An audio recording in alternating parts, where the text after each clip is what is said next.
What's up, YouTube? What's going on? It's your boy Ronnie, in this case the MMO player, not the rogue player. But we're gonna be talking about Throne and Liberty today because I'm seeing this interesting phenomenon on the internet around the game and its zeitgeist. People really want to hate this game. Like they latch on to anything they can, in any terms they can, to make this game seem to be the villain of their story. They say it's pay to win, they say it's buggy, they say it's this, it's that, blah blah blah. People say a bunch of things about this game which I don't believe is true.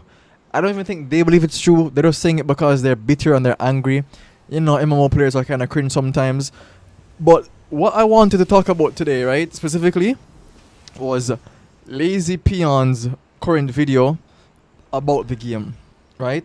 So we're going to go ahead and look into that, and we're going to just not really review but give our sentiments as regards to that video, and maybe because I do share some sentiments about what he said in that video that I want to talk about, right? And also, you know, share and not really expose but just give an idea of what people are actually saying about this game and the people who play it in the comment section of videos, because people hate the game and people hate anybody who enjoys this game, which is crazy. But yeah, let's get into the video. So at this point it's been about 1 month since the Throne and Liberty early access release, and so far I've sunk over 200 hours into the game. 200 hours. How many hours do I have in Throne right now? I have 188 hours, so you know. After my initial review, I joined one of the top guilds on my server. Shout out to Varangian Guard on Stormbringer JP. Shout out to White Order, a great guild of great people. I've participated in multiple GVG Riftstone events, done a bunch of arena, been to every world boss, farmed every open world dungeon, did lots of dungeon PvP, and as of making this video I've got 2 max level characters, one sitting at 3.5k gear score and my ult which is around 2650 gear score.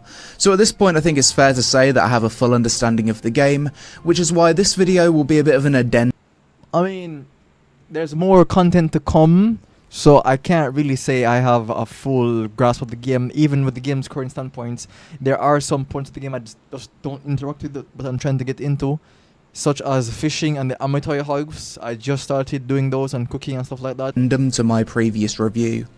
Actually, looking back, that review was pretty spot on. The only mistakes I think I made was that 1, you can actually turn off the UI in photo mode, it's just a different keybind. Annoying with all the circles going off became a non-issue with better gear and whilst group farming. Other than that, in hindsight, I think it was a good review, but there's a few things that I didn't mention that I want to discuss in this video, as well as a few more issues I found with the game's combat that I also want to highlight. But before we get into it, support the content by listening to today's sponsor. Infinite Borders, NetEase's stunning Somebody in one of his comment sections said he's been paid off by NCSoft to complement Throne and Liberty, and the video wasn't even sponsored by them. Editorial running right here. I just wanted to add to this point real quick. These comment sections, right? These comment sections I am putting in the video on screen right now are so annoying to me. Are so very annoying to me, because these people who you see are commenting these things could not have a critical, independent, cognitive thought even if you forced it down their brain. Like, God forbid you like something that they don't like, you're wrong. There's no middle ground of, okay, they like it, I don't like it, that's it. No, I don't like it, you shouldn't like it, and I hate you for liking it. You for liking it. Anybody who likes this game is stupid. Bro, how can you go through life living like that? How can you go through life thinking like that? How? Like, these, I guarantee you most of these guys are BDO fanboys, New World fanboys, who are upset that Throne and Liberty feels like a MMO more than theirs does. Upset that Throne and Liberty isn't riddled with gacha mechanic and PvP content, dungeons. Oh my god, bro. You guys are... When it's illegal to lie about sponsorships, that's how... that's how schizo-pilled these guys are about this game and wanting people to hate... Wanting you to hate this game and hate anybody who plays this game. It's like Hogwarts Legacy all over again, I swear. Today and begin your conquest. So obviously, if I've put over 200 hours into a game within a month, it means that overall I'm enjoying the game. For sure. My attention span is dog poop. It's terrible. So even some things I love, I have a hard time concentrating on. But I find myself literally wanting to play the game. Even though there's nothing for me to do, I don't want to log out of the game. I want to continue being in the game. And that's a good thing, which I'll talk about later. But I'm enjoying Throne despite its numerous issues, of which there are many. If the devs can fix all of the issues I'm going to mention in this video, then I think Throne would be a very good MMORPG. I guess part of the reason I'm continuing to play is in hopes that the game does improve. It's like BDO and Arcade all over again, because we had like the first 4 months of Arcade. Perfect, bro. And most people wanted or hoped that Arcade would go back to that. They never did. The thing is, MMO players are so ravenous for a good game that the honeymoon phase lasts longer than usual for regular genres. Hence why videos like these are very important, and I'm glad he's making this video. Give the devs a chance to cook and see what happens. Odds are this feedback will fall on deaf ears though, so I do encourage other content creators to make their own version of this vid. Title it something like 10 things Throne and Liberty needs to improve or something, I don't know. Oh my god, I think Throne and Liberty has the most 10 things you should avoid doing in Throne and Liberty. 10 things you probably didn't know. 10 things you should be. I think TNL has the most videos like that. The most. It's crazy. But anyway, I'm doing my part. I'm doing my part. I'm doing what he says, and I'm making my video building upon what he says, because NCSoft, listen. NCSoft, you guys have a great game here. Right? All you need to do is listen to the community a healthy amount, and you're here to stay. Probably you'll be able to go ahead and contend with the big boys next year, being Arcade 2 and Chrono Odyssey and all that. And Dune Awakening or whatever. Do the right thing. No. Listen. But before we get into the negatives, let's start by discussing the positive experiences I've had with Throne since my initial review. First of all, I got to experience riding the giant sky whale with hundreds of other players. I had to do this a few times, as taking it was the only way to unlock the Saradoma Island waypoint. I made a Twitter post about it at the time, but it was so epic seeing hundreds of players come together and hang out whilst chatting for the... This game is very much amazing in creating moments. Like Twitter-worthy moments or clip-worthy moments. This game has those. Sometimes I'm playing this game offline, and I kind of wish I was recording, like the times when I'm 3v1ing, the times when like, it's just so good. And the scale of the game the game is very good at making you feel to scale, like you're not insignificant, but you're small, and you're a part of something greater, something bigger. Speaking of conflict world bosses, these can sometimes get absolutely crazy, with multiple guild alliances all fighting each other. I hate this. This part of the game, so brain dead. I hate it. It's so stupid. But again, we'll get into that later. Literally hundreds of players fighting over a boss. The spectacle of it is incredibly cool, but it definitely has a lot of issues, which I'll discuss later. So bad. So far though, my favourite content of all has been the guild vs guild Riftstone fights. The maximum size of these are 70 vs 70, assuming that everyone... Oh my god, the best part of the game. I cannot sell... I wish every PvP spectacle was like the Bone Stones. I don't know how it can feel so much different from both guilds is online, so you don't suffer from the issue of zergs like you do with the open world conflicts content. It was actually experiencing this with my guild for the first time that fully hooked me into Throne. I've always been a large scale PvP enjoyer for the spectacle, and there's something epic about listening to your shot caller shout commands as two armies clash. The fantasy of being a soldier in an army and going to battle is one of the biggest reasons why I play MMORPGs. On the smaller scale side of things, I've also had a lot of fun going into open world dungeons alone at night time and just fighting with anyone I see. Sometimes I get absolutely wrecked, and other times I get some pretty cool 1vx fights. This is another feature of Throne that Ashes of Creation is supposed to have. I think Throne takes a nice balanced approach to it though, with PvP only being enabled 20% of the time, only when it's nighttime. So with the positives out of the way, let's talk about the additional negatives and potential issues I see for the game going forward now that the honeymoon phase is over. Let's talk endgame. There's really not a whole lot of content for small guilds of say 20 to 40 players. You've got your daily guild bosses, but that's about it. Perhaps some riftstones and boonstones should have a hard cap of say 20 to 30 players to allow smaller guilds to stand a chance. Or just design some new content catering to this smaller group size, because at the moment you've got super small scale arena or full on large scale with nothing in between. Another issue I can foresee, which is already starting to be a problem, is guild mega alliances killing servers. Killing this damn game, bro. And people, bro, the way I see some of you people getting on your knees and holding Ethereum like this and just going to town on them should be a case study.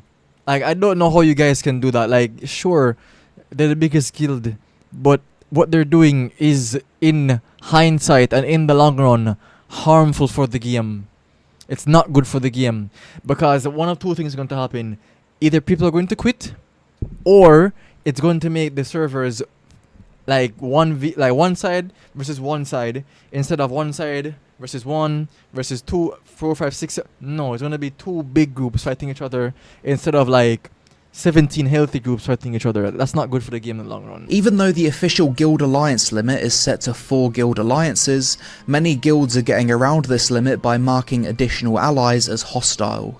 The instruction is then given to only attack white and pink nameplates. You're not supposed to attack the orange hostile marked players. This is obviously the game being played by the community in an unintentional way, but on my server it's resulted in 2 mega alliances forming of over 1,000 players on each side. Conflict world bosses are a mess because you end up attacking allies, you don't know who's who, it's just a dog shit experience.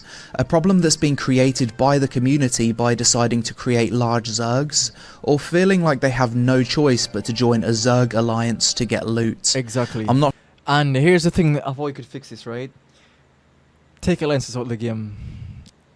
This might sound harsh, but a group of 70 is big enough. 70 players is a lot. Like, 70 players in one area is a lot. Or even cut it down to 20. Cut it down to 2.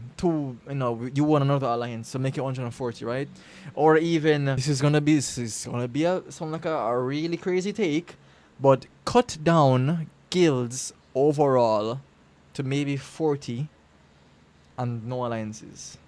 Me personally, I'm leaning towards keeping it at 70, taking out alliances, or allowing you only to have one alliance. So that way, Zergs are going to have a harder time not doing friendly fire, right? And even it's a case where they're doing this tactic of marking people hostile and trying to avoid them, that's easily punishable. That's easily it's very easy to go ahead and make that harder to exploit. For example, making the feud system more impactful in PvP, meaning like once you mark somebody as a feud player, you have to fight them. If they're in your vicinity, you're going to prioritize them because they're your rivals. You can't ignore them. Simple. Very easy. Because just like how you do it in PvP, because targeting is so bad in this game, you have to do that to make targeting better. You can do it to make it so that basically ingrained in the system. It's ingrained in the system, so whenever they mark people as hostile, prioritize them for attacks, so they can't leave them alone. And if they don't mark them as hostile, then it's the same thing. They're going to attack them because they're in their vicinity. It makes it harder to exploit, basically. Not sure how the devs could fix this one. Perhaps the only way would be to remove the hostile guild feature, as this is what guilds are abusing to identify additional allies when the intention of the hostile world.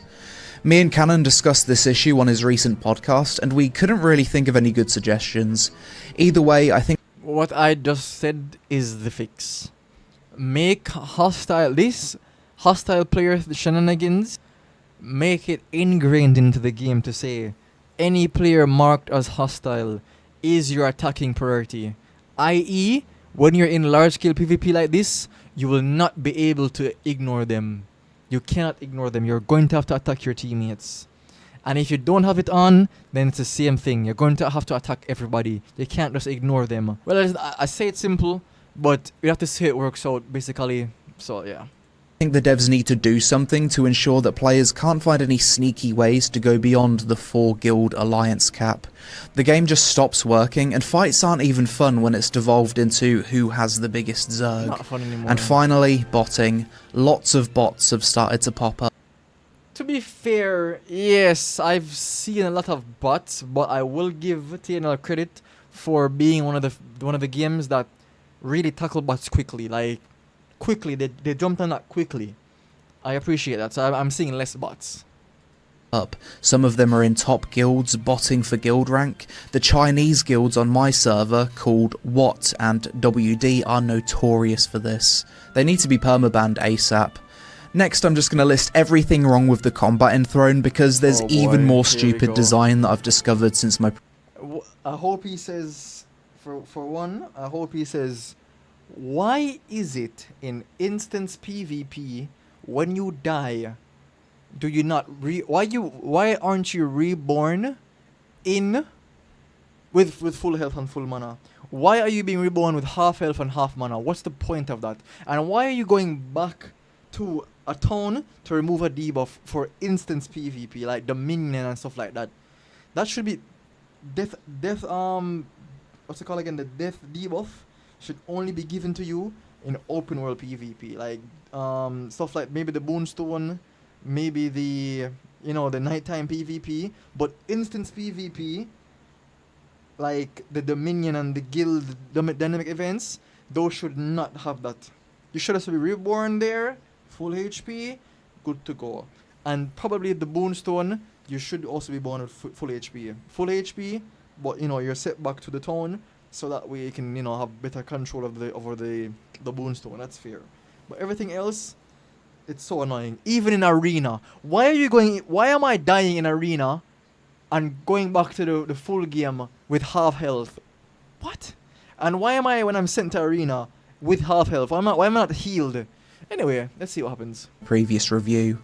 Number 1. You cannot make raid groups in Throne. Despite being a large-scale PvP game, you're limited to 6 player groups without the option to combine those groups into a raid. That's a big one. This makes it very difficult for healers to target heal players out of their party, as they need to manually click people or use astral vision, and shot callers also can't get a good overview of the health of their guild during battle. Number 2, the range at which you're targeting targets is way too short. When you enter the PvP arena, for example, you need to click target your enemies out of the gate because they're too far away for you to target. Number 3, if you enter the PvP arena with 20% health, you're not automatically healed to full. You'll start the arena match with that level of health. What the fuck? Number 4, interacting with the mage after dying to remove your after death effect also doesn't heal you to full health. Oh my god! Why? Why am I not being healed to full? Oh my god, bro, I hate this so much. When it really feels like it should. Number 5, your character cannot move mid-air whilst jumping like WoW. This is one of those complaints that people talk about when they're trying to degrade this game. I don't care. It's realistic. It's realistic. That's how physics works. You can't move midair. It's whatever, man. Guild Wars 2. Jumping isn't even that big in this game. That have more fluid feeling movement. Sure, this is realistic, but it's not fun, and it contributes to general movement feeling clunky. Okay. Number 6, your character movement speed slows down when auto-attacking. Like, so many times when I'm in range to attack my opponent and I go to auto attack and they run and now I'm out of range again. So annoying, man. So if it's melee fighting melee and one character just runs away without auto attacking, they'll run out of range of your attacks, causing you to auto run towards them. Exactly. As melee, this makes it very hard to stay on top of your target. Other MMOs don't have this. Number 7, what makes my previous point feel even worse is that melee attack range in Throne is half that of something like World of Warcraft, which is a lot more lenient. You really need to be on top of your target to hit them. Throw in a bit of movement and a bit of ping, and attacking a moving target as melee just feels atrocious compared to... I'm a bit on the fence about this one because of how... Alright, so for me right now, Throne has too much of these three things.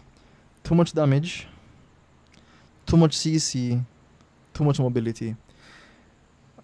A class like a tank player can jump on you out of nowhere so quickly and then proceed to CC you for 12 seconds. I've counted it, 12 seconds, and then deliver 6k damage on you as a tank. That is not okay. Me as a bow player, staff player, seeing somebody for 5 seconds, they're basically dead. And most of the CC in this game is not skill shots. It's just hit scan. So there's no skill involved. There's almost no skill expression. Moving on. Other MMOs. Number 8, to attack other players in PvP, you first need to tag them with an auto attack. This so dumb, bro. feels especially bad in GVG content such as Rift Stones, and feels even worse for melee. Number 9, crowd control in Throne has a lot of RNG to its design. Sometimes you can just lose 1v1s due to your stuns not landing. Exactly. So again, to add to my point, once you start delving in RNG in a game, like it's RNG based, you're automatically eradicating skill expression. It's just gone. Once everything is RNG based, there's no room for skill. It's just blatant run up, hit, and hoping your attacks land. That's it. There's no skill in that, bro. You can just max out evasion and be dagger, do a dodge roll, have 3000 evasion, and now your skill will be expressed by your opponent missing everything because of your stat line. No, that's not what I want. That's not what I want. Honestly, they need to do something about this. Definitely not fun for the people who enjoy small-scale PvP. Number 10, for one of the PvP arenas, you need to enter via a grapple hook. Sometimes your flight form bugs out and you'll lose 20% of your health as full damage right at the start of an arena. Absolutely lovely. Number 11, there's a common bug with charged and casted abilities where if you reach max cast and your target goes out. Charging the fireball and getting stuck in this animation has killed me more than 10 times. Out of range, you'll sometimes have the cast stuck at max and prevent you from using other abilities. To fix this bug, you'll need to dodge roll out of it, but it'll often get you killed in the middle of a PvP fight. Number 12, if you guild summon under bridges or tight areas, players will spawn inside of the terrain and get stuck. 13. Never really had it happen to me, but if it's something that happens, that should be fixed. That's a big bug. I think the dodge roll and block being on the same button not only feels clunky, but it also feels awful in certain encounters where you need to quickly move to a location, then block. Not sure about this one, to be honest. Not sure about this one because I'm very much used to that being the case where when you're blocking, the button used to block is also the button used to dodge or strafe or, something like that. It's... yeah. One of the tower bosses is a good example of this. 14. There's no buffer range for casted abilities if your opponent moves slightly out of range. Oh my god, this has cost me so much kills in PvP, bro. I hate it. Range like WoW and most other MMOs have. I mentioned this in my previous video. 15. There's too many unnecessary animation locked abilities. 16. There's a lot of AoE abilities that feel like they should be castable without a target that aren't. Exactly. Again, you see how my point is coming full circle. There's so much things in this game that aren't skill shots but are just point and click that should... I don't think almost any of the CC abilities in this game should be top target. They should all be skill shots. They should all be dodgeable. Every single one of them should be dodgeable. And that's how you slowly integrate skill expression in your game. 17. Almost every mobility ability will have the player get stuck on the smallest rock or slight terrain elevation. That's kind of annoying. And sometimes, like, when you're shooting certain abilities, they can bounce off the terrain for whatever reason. Such as Precision Dash, the Mage Blink, and Shield Rush especially suffer from this. 18. Forward movement abilities will sometimes dash you backwards even if you've got the mouse pointing forwards. This is because trees and leaves are considered collidable objects. So if you run underneath a tree, a bridge, or there's something above you and you try and dash, odds are you're dashing backwards. Your dash direction should really be dictated by the position of your mouse on the screen relative to your character.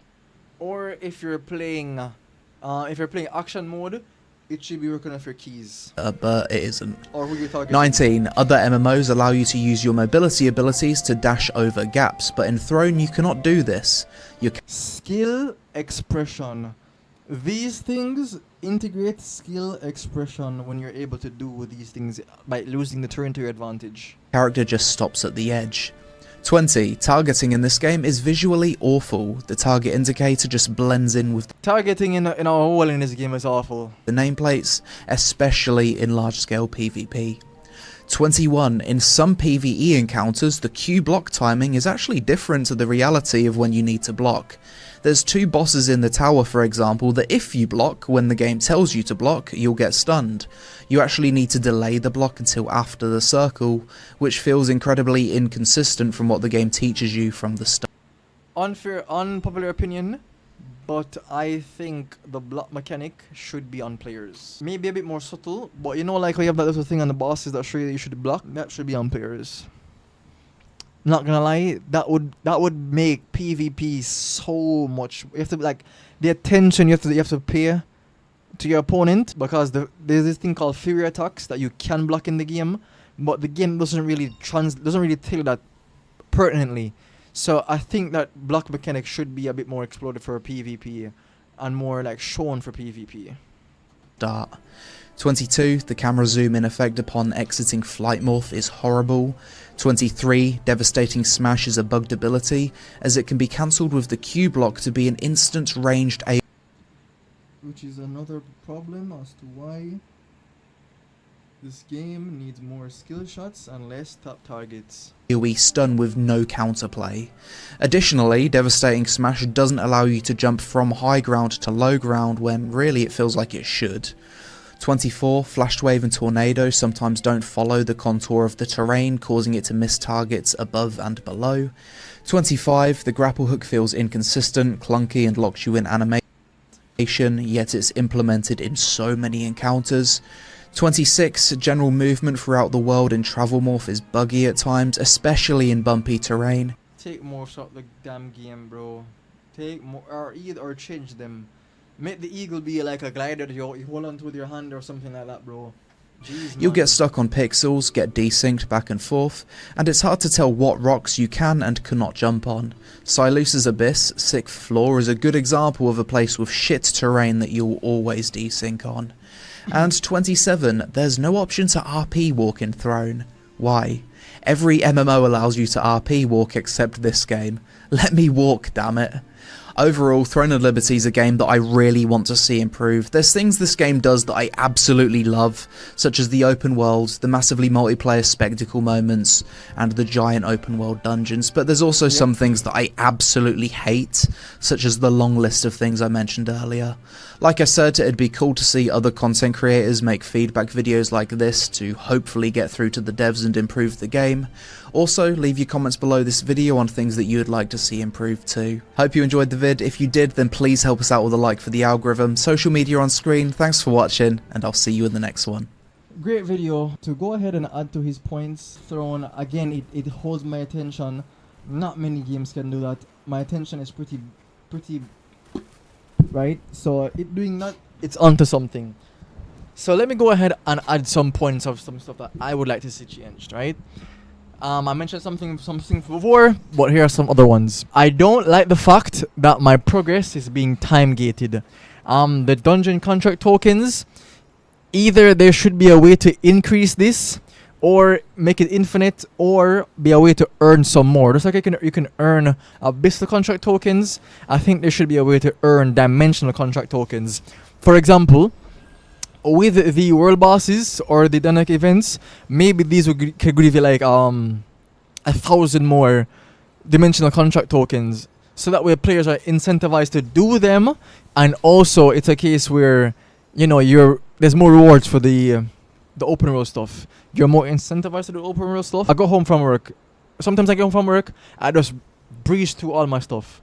So nowadays on my times like this on my day off, is I have nothing to do.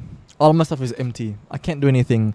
To go ahead and loop around to the first point that I made in the beginning of the video, of where this game has the ability to hold my attention. Wouldn't it be good that while you have my attention, you let me play the game? Do you really want me to go and do something else? Do you want me to play another game? No, right? So why are you time gating my progress? I don't like that.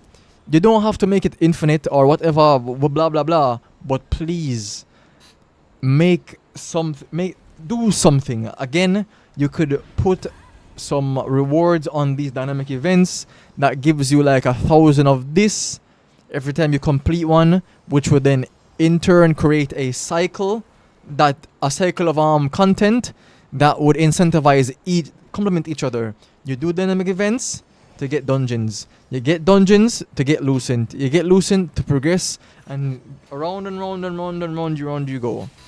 Right? I think that's healthy for the game. That's good for the game. Targeting. Oh my god, targeting in this game. Alright. I play League. I know. Stop the booing. Why are you booing me? But anyway, I play a League, right? And in the targeting section, you have where it says mouse over target to attack, right? And if I was to turn it off, I can move with my my mouse, right? I can move with this. Let me see if I can go ahead and show a better option here. Give me a second. Let's go to Venta Village. So we're using right click to walk here and stuff like that. Like, look at that. You see that? I can't walk. See, I'm pressing the thing and I can't walk because this is blocking me. Why can't my character just go path around it smartly? So many other MMOs have this. BDO's auto walk goes around terrain perfectly fine. League of Legends goes around terrain perfectly fine. Why can't you guys do this? But anyway, continuing. So we're walking here, and you notice my camera isn't adjusting to the way I'm facing. I have to manually turn it to face where I'm going. So if I go like this, it's still facing that way. I don't like that. So now here's another issue. To target, right, I need to press right click. But to attack, left click. But to attack, I need to press left click. No. Make it be right click to move and right click to attack. Simple as that. Really that simple. Right? And allow my character to adjust with my camera. I have to be doing this. I don't like that. See that? I have to be so right now my hand is on my, what's it called again? My arrow keys. And I have to be using my arrow keys to turn it manually. Alright?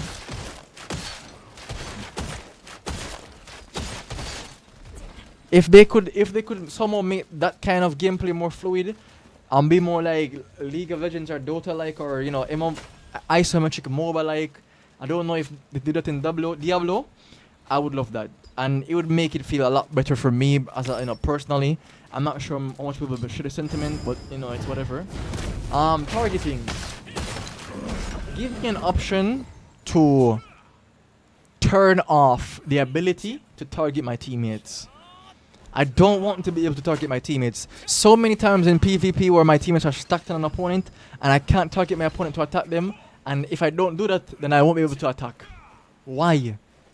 Just allow me to ignore my teammates and let me target the opponent and hit them, please. Please, for the, come on. I think that's so simple. That could be an easy fix. But yeah, that's about it. So to go over my points once more, there's too much damage in the game, meaning that you're getting, sometimes I'm dying, like I just go into PvP zone and I'm dead. I don't even see what I died to. More skill expression. Too many attacks in this game, especially the CC ones are top targeting. there should be skill shots. Through and through. Skill shots. And too much CC. Why am I being stunned in a game for 12 seconds where 17 people can jump on me and kill me instantly? Why is there 12 second stuns in this game, or 12-second roots, or CC chains? Nah, that's not. Get rid of that. Make the targeting feel more fluid. Give me the option to, not target my teammates, only target my enemies. I feel like the ability to press somebody's name should go ahead and be quicker. Like you see that? It clicked him. What? Not him. I'm not even facing this guy. I'm looking at this guy, trying to click his name, and it goes to him. Why? Why? Also, when you're targeting somebody, make it more, like, as the Peon said, make it more notable. Like you can, like it's bigger. They have a bigger outline. The characters outlined, not just their name, stuff like that. Alliances, take them out the game or reduce them severely. And again, make the feud mechanic. Make it so that when somebody's targeted as a feud player, you cannot ignore them. Your attacks will be prioritized to them in your vicinity, so on and so forth, and that will go ahead and take out soft alliances out of the game. With that being said, hope they listen, hope they fix the game. I love the game and I want to see it succeed. Be good people. Thanks for watching the video. Like and subscribe. Yeah, boy.